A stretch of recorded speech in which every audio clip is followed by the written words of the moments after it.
Sidney Brown is out, 2 safeties are in, and now an even bigger name is being mentioned. So the question isn't what they just did, it's what they're setting up.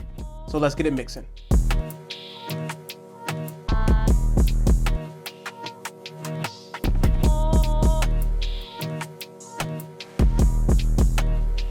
What's up, Mafia?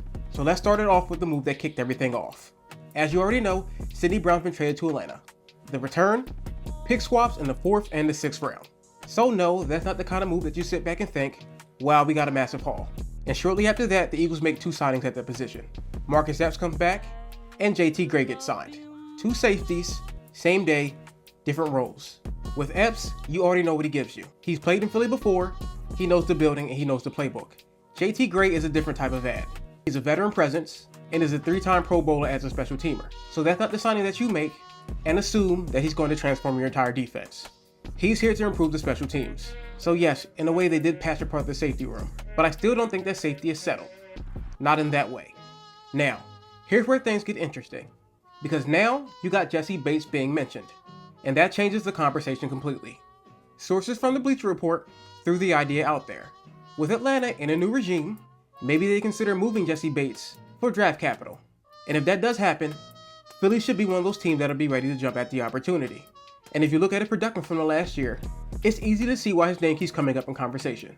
Bates is 29 years old, he started all 17 games last year, had 3 interceptions, and one of them was taken back for a touchdown. 6 pass breakups, multiple forced fumbles, 98 combined tackles, 57 solo, 41 assisted, 2 quarterback hits, and multiple tackles for loss. That's not a role player. That's not just another body in the locker room. That's a player that offenses actually have to account for. Now, when you put that into a secondary that actually already has talent, now the picture changes completely. Because with Marcus Epps, you're getting stability.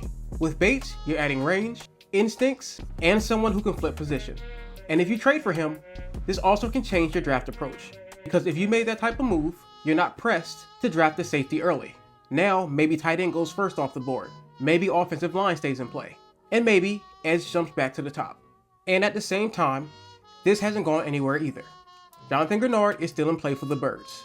Over the weekend, it looked like the idea of trading Grenard had stalled.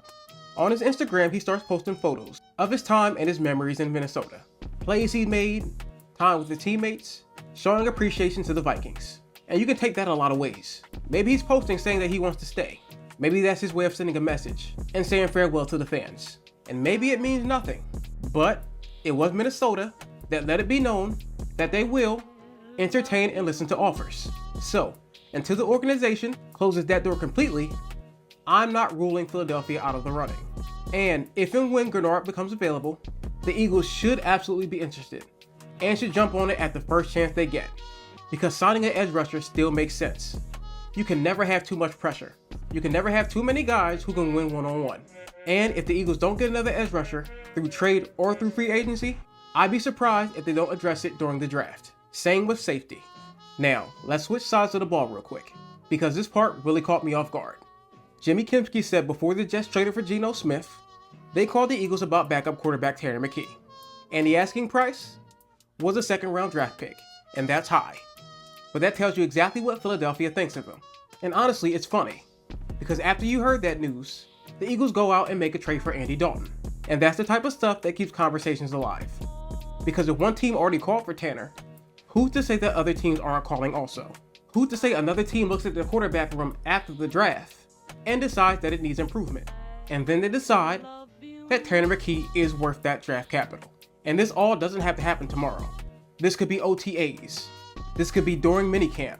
It could be preseason. It could happen before week 1, and it could even happen during the regular season, if a team is desperate enough.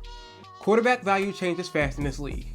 And if you think Tanner McKee can get you a 2nd-round draft pick, then you should market that and stay steadfast to that request. And now on to everyone's favorite topic of the offseason, AJ Brown. Once again, because Adam Schefter went on Pat McAfee's show and shut a lot of these rumors down. AJ Brown is still available on June 1st, and they still have a need on June 1st. That becomes a very logical destination. But there's no under-the-table, to my knowledge, handshake agreement between the two sides to get AJ Brown to New England despite the rumors. Because the rumors had become, the Eagles and the Patriots had a behind-the-scenes understanding. a secret handshake or some type of deal that AJ Brown will be moved after June 1st.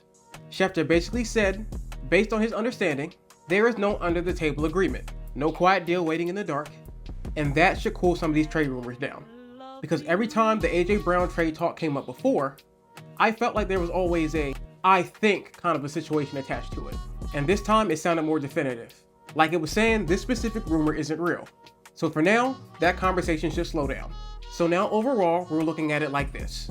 The safety's been addressed, but it still feels open. Edge is still open and is still a position of need. The draft is right around the corner, waiting to fill whatever position this team needs. And this roster as it stands right now does not feel complete. Now, let me ask you this.